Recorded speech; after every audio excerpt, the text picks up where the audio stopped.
But I mean, it would be possible to build a washing machine that is better than washing performance A, to be honest. Okay, just what, Michael, 50 criteria, I think, for the tyre companies when they're testing.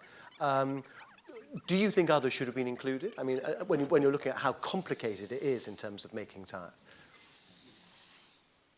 I'd say, as you asked me, for an engineer, I just want to have as much information as possible. But at the same time, I really need to consider, okay, if you put too much on the label, so what is the end consumer is really able to handle?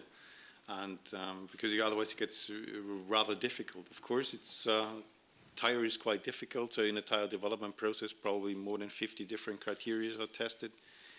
If you look to the serious journalist testing, you probably have something between 17, 50, 20, up to 20 different criteria.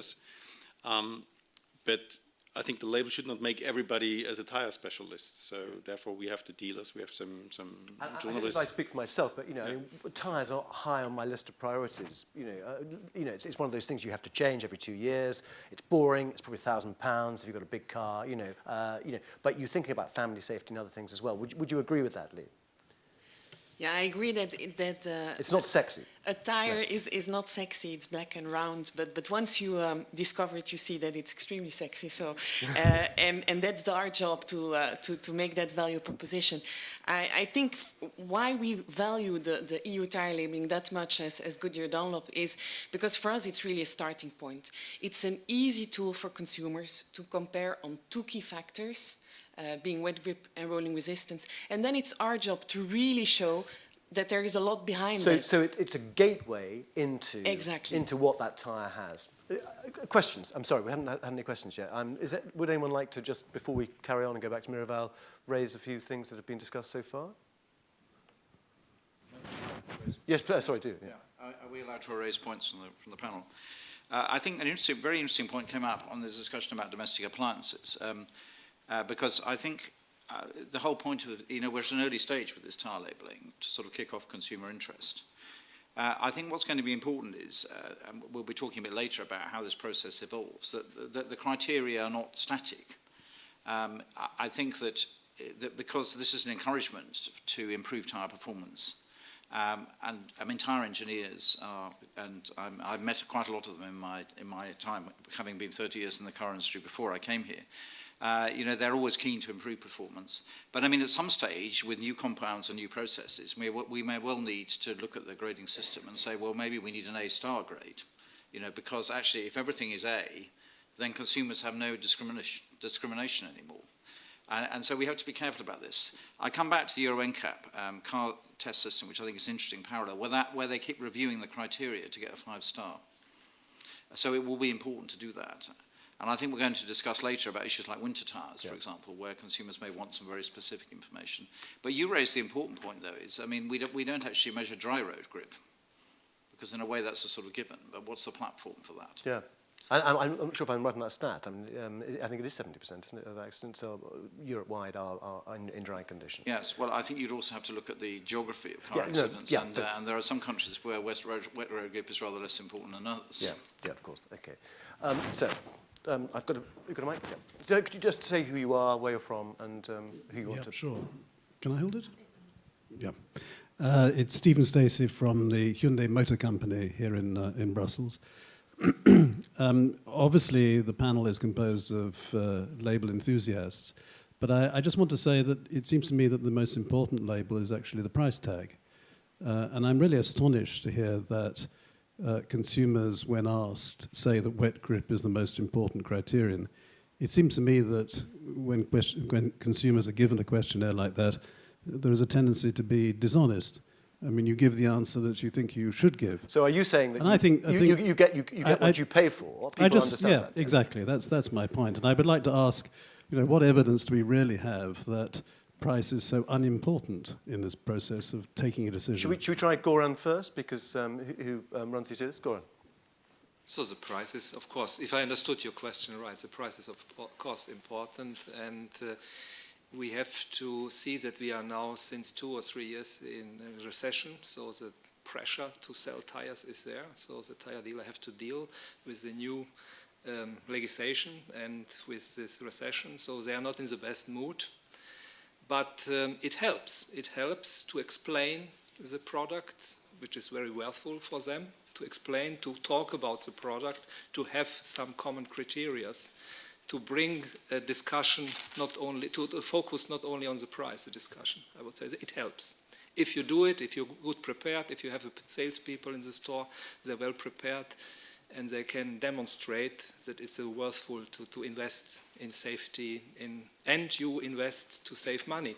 But isn't the point also, Lee, that, you know, Goodyear Dunlop is not going to, even if you've got a grade E tyre, it's still going to have passed and be safe for people to drive. You're trying to encourage them to part with a bit more money for something which is a luxury, maybe something which is better for the environment or something like that. Actually, you can get by on standard, normal supermarket, own brand tyres.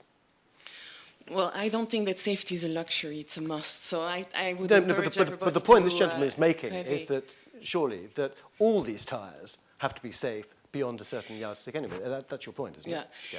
So what we know is that all the tires on the market, they meet the minimum requirements to be safe on the market. So every tire meet that minimum requirement. But here you give a very powerful tool to a consumer, because maybe I can mention it in the top three that when we did the survey, there, of course, value for money is top of mind also for consumers. So it's very important that the product that the consumer is buying is representing good value for money. But what is very relevant with this label is that next to value for money, we see now with grip coming up very, very high. So I think here why we like that the legislator has given a tool to empower the consumer, because now finally the consumer can decide not just to go for the minimum safety level, but to really excel in safety.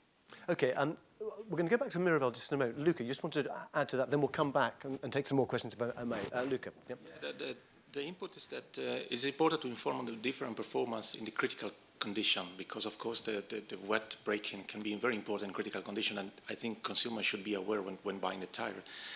And on the top of that, backing on the number of criteria, also FIA clubs perform as a consumer organization perform testing of product, of course, and we also have a lot of more criteria than the three included in the legislation.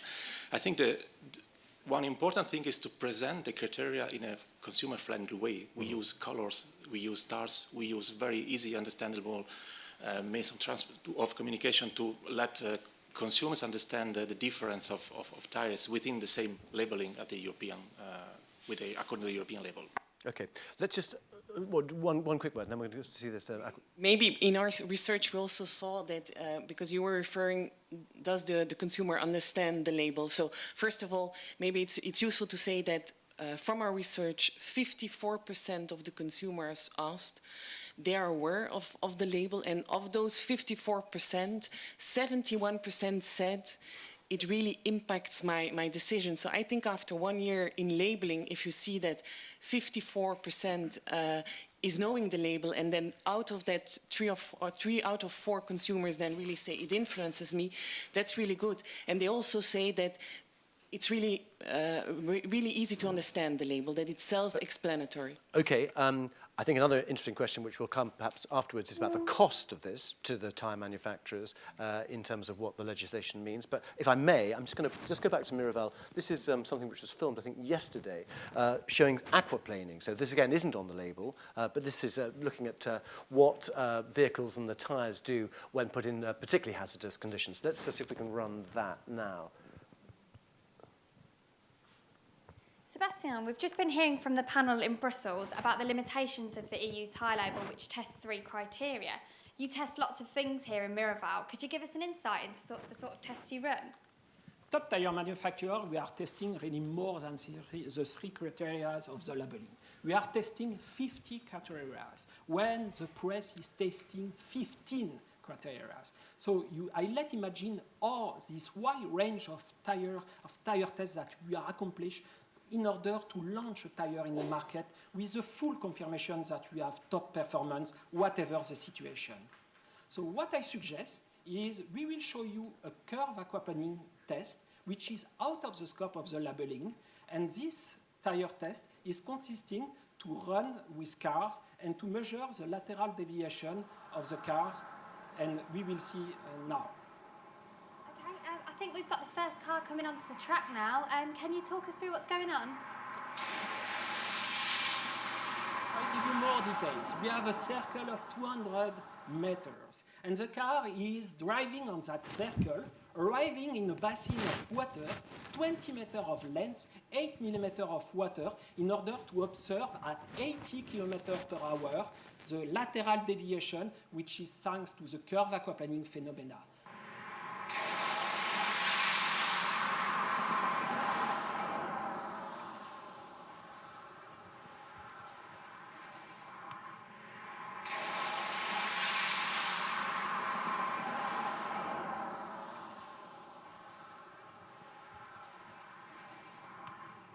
So we are comparing normally two identical tires in terms of grade, B in rolling resistance, A in wet grip. So tires are supposed to be identical in terms of labels, but here you will see how different they are in terms of lateral deviation.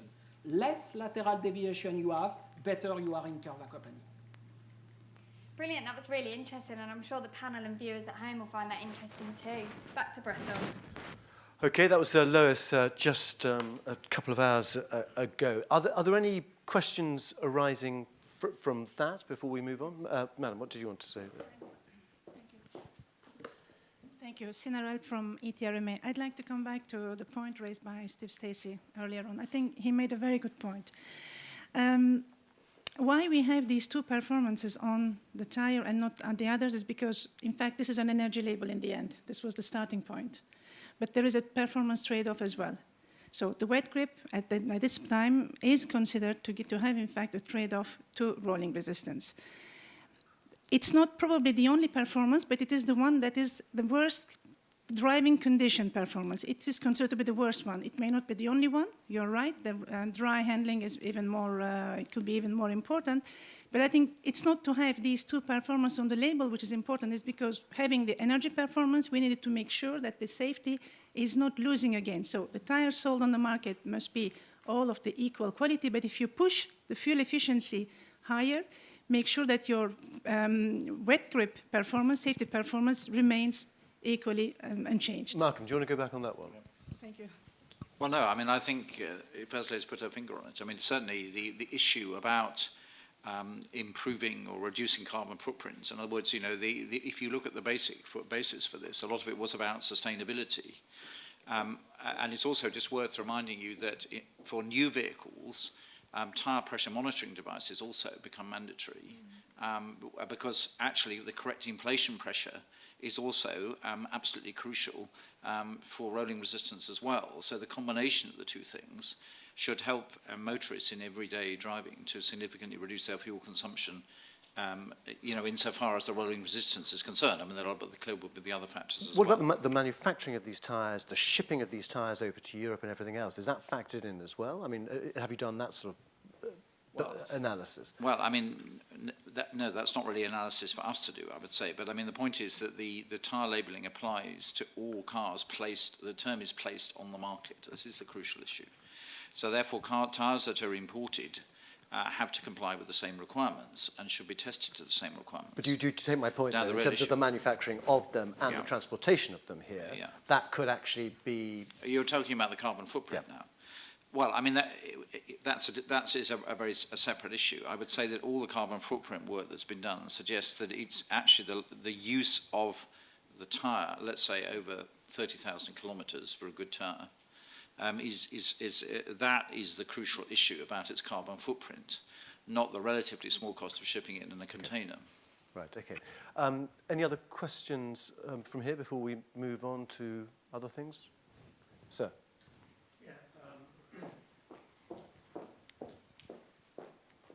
My name's David Shaw. I run a company called Tyre Industry Research. It's really to pick up on the question about pricing and so forth. And there's certainly not one market for tyres across Europe. There are a lot of different kinds of people. But if I can drastically oversimplify, you've got some people in the countries where price is very important, and we can include the UK in that, Romania, some parts of southern Europe. And there are markets where there's a lot of technical information on the market from ADAC, from TÜV, from others. And they could be Germany, Austria, Switzerland. And certainly what you see is in the markets where there's a lot more information available, then people are prepared to pay a little bit more. But in other countries, in other markets, if you've got, say, a 10-year-old Golf, you're a lot less interested in paying a lot for a tyre than if you've got a 1-year-old Lexus, for example. So what we see is, in some places, a little bit of trading down. If you've got a label that says B and 73 decibels, and it costs you €200, and another tyre that's B and 74 decibels, for example, and it costs you €100, a lot of consumers will decide to pay less for their product because they think it's the same. Okay. So, if you then do the test on that, it's not the same. No, but so your question is what? I mean, this is geared to people who are changing their cars quite frequently, spending a lot of money on these cars. But if you are on a budget and you've got an old vehicle, it's not a priority. I think that it's an observation more than a question. And so if there is a question to that, I'd like to ask Leah, if, who were they asking in this thing? Because the experience we've had so far is that the dealers don't find that the label is a useful selling tool. They tend to think of it as being a tool which people aren't really interested in. Can we take Goran first, then Lee, just as a response to that? I cannot confirm that it's not useful for the tire dealer. Yes, you have some tire dealers, they complain, but you have, I would say, the majority is that they see that they can make a difference, that they can explain the product, and they have something in their hands to give the answers. I would say, I would not confirm it. Yes, you have some. I cannot evaluate all tire dealers in Bulgaria, Romania, but in our network, I can say we have a common standards, and we want to fulfill the standards, and we want to deliver what we promise in our advertising. So I can only tell you for our network, not for all. But I mean, presumably you've trained your network to do that. And I mean, I think that there's the whole issue about training and information, because I mean, as I said in my opening remarks, that you have a huge variation in routes to market for tyres and a very diverse customer base in terms of age of vehicle and people's inclination to take advantage, to shop for quality as opposed on price. And, those are issues that will still continue to be with us. One comment, the training is the key. The training and to convince the tire dealer and not to see negatives, that the workload increase, administration increase, to see positives, that they can make difference, that they can make the product more worthwhile. So because we are facing in our industry that it's a low interest product, there's a big investment. So I think it's a good opportunity to see a positive and to sell this product. Lee, answer that question also. There's just another question from Italy. For the tyres launched during the last months, have you seen progress in the parameters evaluated, or is there a tendency to favour one of the parameters instead of the others? And I think he was suggesting that it was the wet braking that it was. But in response to David Shaw's question. Yeah, in our research, we also looked exactly at this question. So how are the dealers using the label in comparison with all the other arguments they use today, such as price? And so what we found is that only 4% of the dealers said that only the label is important. It's my only selling argument. And that's for us very important, because it means that the dealer puts the whole value proposition into a context. And what the dealer comes back to is always like, we also during the purchasing act, what we also do is go back to the brand itself, to the reputation of the brand, and especially also the experience that they have with the product and the feedback they get from consumers. So it's really a very rich amount of different elements that come into play, and there is not a pure focus on only one of them. Okay, I don't know, just going back to the cost issue, I mean, how much does this cost the tyre industry, Malcolm, in terms of the labelling? I don't know what the exact figure is, because we haven't actually, I think, assessed or done a complete audit on it. I mean, there was certainly some costs in the original impact assessment. But, I mean, I think the important issue is that the car manufacturers are already testing tyres anyway to these standards, so we shouldn't be having any duplicate testing. The cost will be in the production of the labels, running the system and so on. So in terms of incremental cost per tyre, I wouldn't expect it to be very high in relation to all the other technology and tooling that goes into the manufacture of the tyre itself. And just on the cost of implementation for white goods, was that a factor when you were implementing and discussing that? The cost? Yeah. In the beginning, I would say probably it was one of the complaints from the industry why this was not a good idea, but that's all history and forgotten now. Of course, there is a cost with a system like this, but exactly like you said, we are anyway without a label, and still with the products we don't have labeled yet, we are still testing them anyway because we need to know how they perform quality-wise and so on. And I think now we have to look at it completely the other way around. This is an opportunity for a company who wants to innovate, to take market shares and make more profit, basically. And Lee, just somebody sort of representing Goodyear here, I mean, can you put a figure on it? I don't think it's possible to really give you one figure. I think it's also not just a figure. It's more about the resources we used and the human capital that went into a lot of testing, a lot of awareness raising. We went out to the dealers, did a lot of face-to-face programs, online tools were launched. We took this as an opportunity also to make sure that label grades were reflected in all the different information tools we had. Websites were upgraded. So it was a very diverse exercise, taking a lot of resources from the company. But I said it was a good opportunity because it's for us a good way of attracting the attention to the tire. Okay, let's, well, just one last point from you, Dicker. And if I may, to the representative of Electrolux, because I'm wondering, when you have more experience with the labeling, of course, and what is your experience with the independent consumer testing, and if there is any difference in the results? And this was helpful to you to improve the labeling, to improve the product, or is something which was not useful for you? I don't know. This is because I think also in the tire will happen, because there are consumer organizations testing products on the market, and we don't know really yet if we have consistent information which is clear for consumer, I think, because then they can be confusing. I think that's a very good point, and it was extremely important to make transparent and have only one method to compare products.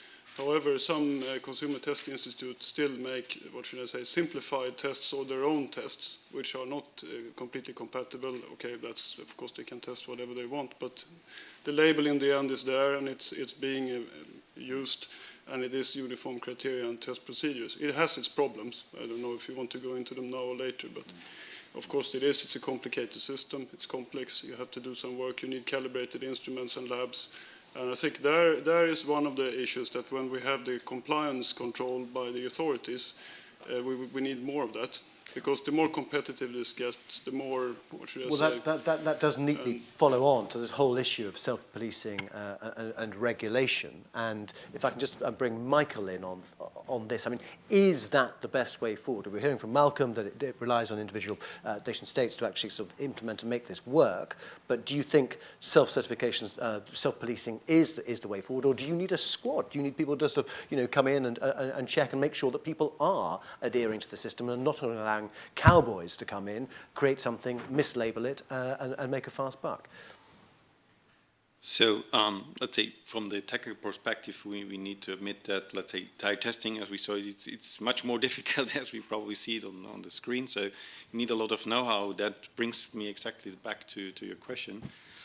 I think to bring the label into the market, the self-certification in the beginning was really the only possibility, because there was not enough independent testing capacity to serve all the tire manufacturers around the world. So this was the part, but it brings us also to the next step, which was mentioned, to keep the value in it and to be fair to the companies that put a lot of money and efforts inside. We need a strong market surveillance too. The label needs to be checked if it's consistent, if it is a label is telling the truth or not, and if to check if somebody is cheating or not, because I think this is a little disadvantage for the big brands, because they have a name, they can lose something. Yeah. They need to be probably a little bit more conservative in somehow, because they want to be sure that they're telling their end users the correct value. I mean, Michael was suggesting sort of consumer, sort of watchdogs and things as well. But I wonder if peer testing should be done as well. That there should be some sort of organisation. That's another layer of bureaucracy, as some might see it. But I mean, would you advocate something like that? Well, I mean, I think it's very difficult at the moment to this is a general issue about market surveillance, because this is costs imposed on member states to run that and to make the market work satisfactorily. So, of course, it's not just tyres that are being looked at. I mean, at the moment we have a big project on the table about consumer product safety in general. So things like toys, for example, that are imported in very large quantities and may potentially be unsafe. I mean, these also come under the remit of people who are testing these activities. So, I mean, I think we have to be realistic about it. One of the ways I think that which would I think be beneficial for the tyre manufacturers and their dealers is also they are closest to the market in many cases, and they are actually seeing tyres coming onto the market. They're bringing cars are coming in for having tyres replaced. There may be new brands coming into the marketplace. So I think exchange of information between the professionals in the tyre industry and I know that the industry itself is funding some tests, some tests on competitive products. And by the way, we shouldn't just be talking about issues related to labelling, but also toxic ingredients in tyres are also an issue. And I've forgotten the name of the particular chemical which has been affected. PAH, yes. So it's not just in terms of surveying the market and ensuring that consumers are not essentially being ripped off by tyres that are labelled in a fraudulent way, essentially, or unsafe tyres. You know, that's something that, if you like, the industry has a shared interest in working with the market surveillance authorities. And at the moment, I think it's entirely unrealistic to expect there'll be large amounts of public expenditure going into surveying tyres in particular, when the whole of the market surveillance authorities are under pressure at the moment. I have to be politically realistic about it in times where public expenditure, particularly on public services, is being strictly monitored. Yeah. Victor, you want to come in on that? Yeah, I think maybe it's important to remind us that the whole process of basically the common rule of the common market is that we have self-assessment and assumption of conformity. So the actor who puts the product on the market has to assess that it's safe, it contains the chemicals that are allowed to be on the market according to the legislation, is energy labeled correctly, and so on and so on. Only very specific products have third-party certification. I think it's medical equipment, airplanes and cars are probably also certified. But it would just be totally impossible with the amount of electronic goods and other appliances being put on the market that they are third-party certified before they can be sold. However, even if it is like that, we need more, and that we see from our sector, more enforcement activity by member states who have that role in the countries. We have on the energy label, I would say, 4 or 5 countries being a bit interested and testing a few appliances every now and then. And which ones are they? It would be Sweden, Denmark, the Netherlands, and the UK usually. Right. Yeah. And Luca, in terms of that specific point, what are your thoughts on that in terms of self-compliance, self-policing? This is something from the industry. It's one of the aspects that the industry has to cover, but of course has to be complemented by independent assessment. I think the experience of Euro NCAP is quite self-explaining on this.